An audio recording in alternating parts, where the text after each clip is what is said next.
Chegou o carnaval e a maioria dos foliões já se programou para passar o carnaval ou num lugar cheio de bloco, muito show, muita música, ou numa praia deserta, num lugar mais reservado.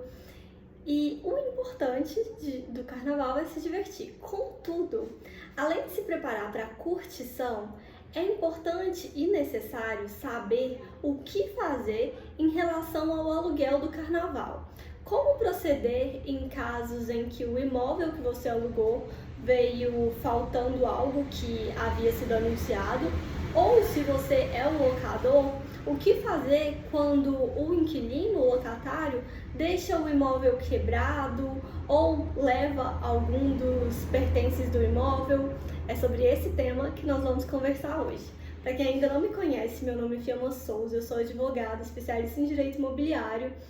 E eu quero conversar com vocês sobre aluguel de temporada, que é o que acontece na época de locação do carnaval.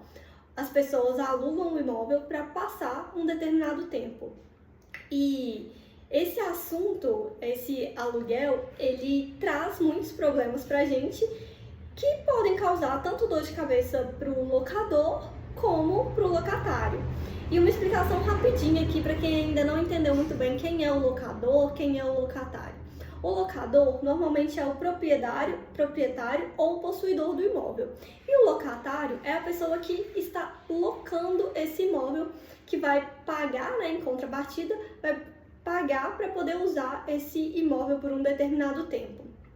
É importante a gente destacar que as disposições da Lei 8245 de 91, que é a Lei do Inquilinato, fala sobre essa locação por temporada. Então, a lei do inquilinato, ela prevê algumas regras sobre essa locação por temporada. Essa locação por temporada, essa modalidade de locação, ela é destinada a uma residência temporária. E não precisa ser apenas para carnaval. Pode ser para prática de lazer, ou por um motivo de tratamento de saúde, ou porque está fazendo obras na sua casa. Na pandemia até ficou muito comum as pessoas, por estarem isoladas, alugarem um determinado imóvel, por temporada, para passar um tempo, para se distrair, para poder ter novos ares. E são vários os casos que atendem essas demandas, que é a locação de um imóvel por um determinado tempo, independente do motivo dessa locação ser feita. Então, o aluguel de carnaval, ele é uma modalidade da locação de temporada e, portanto, deve seguir as suas previsões legais. Para aumentar a segurança jurídica dessa locação de carnaval, dessa locação por temporada, a primeira sugestão é que seja formalizado um contrato de aluguel. Então, além da troca verbal, de fazer esse contrato verbal, de deixar claro o que você quer e o locatário também deixar claro o que ele espera, é necessário que seja formalizado no papel mesmo um contrato de locações com cláusulas e respeitando a Lei 8245 de 91. Ainda que o contrato faça lei entre as partes, é necessário que a gente respeite o nosso ordenamento jurídico. Nesse contrato vai ficar bem claro quais são os deveres e os direitos do locador e quais são os deveres e o direito do locatário. É admitido na locação por temporada, nessa locação de carnaval, alguma das modalidades de garantia que a gente tem na locação.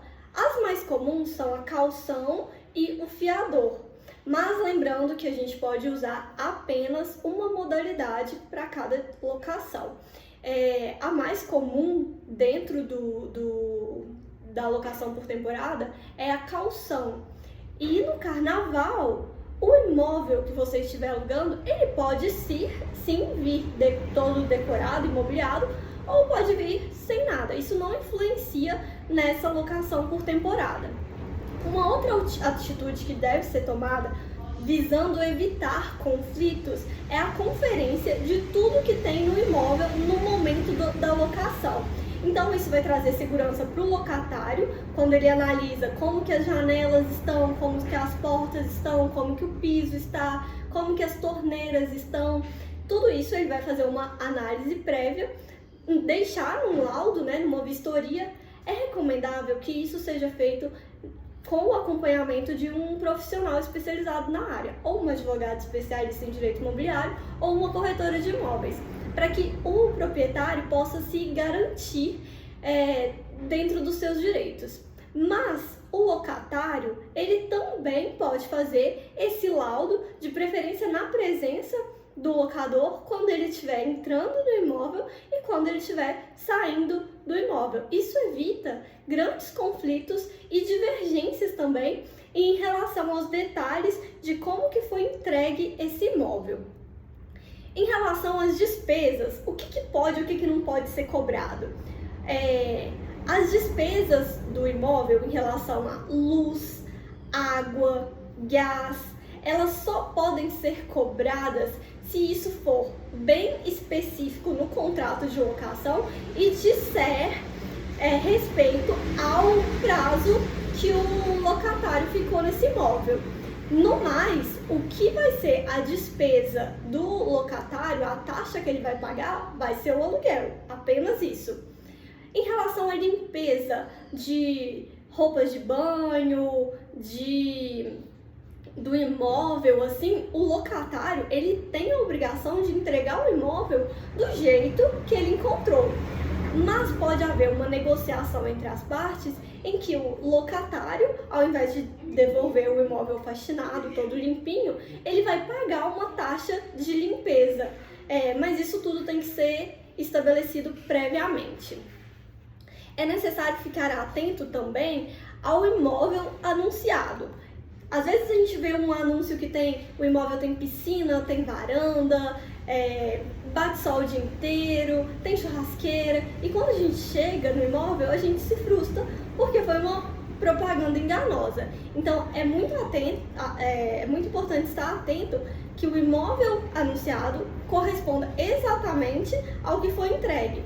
Não só em questões do que tem dentro do imóvel, como também detalhes de toalha de banho, roupa de cama. Se foi anunciado que esses itens estarão no momento da locação, quando o inquilino entrar no imóvel, ele tem que ter acesso a tudo isso.